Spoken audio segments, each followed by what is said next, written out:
Well, an internal battle over diversity at Google has now gone public. It began when a male employee sent out a memo arguing that Google has a politically correct culture that ignores some differences between the sexes. Now, Google's diversity chief has weighed in. She says the employee made incorrect assumptions about gender, and his views are not endorsed by the company.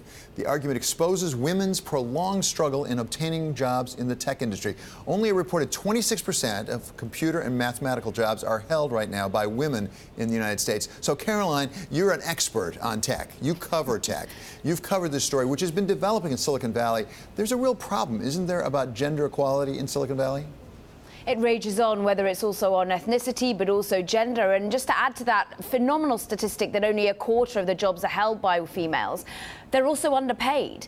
Only 88 cents on the dollar versus a male is what they were tending to see women developers be paid in Silicon Valley as well. But this really has been coming to the forefront. You've seen new diversity chiefs being hired. We've heard just from Google's, and she's only just got her feet underneath the table. You've heard Twitter, of course, also saying that they've been hiring a new diversity chief. And interestingly, this is exactly what Emily Chang is trying to bring up when she's based in San Francisco, me based here in Europe, talking about that diversity agenda. And she spoke to Jack Dorsey, in fact, about it. We can have a little listen to what he said about diversity.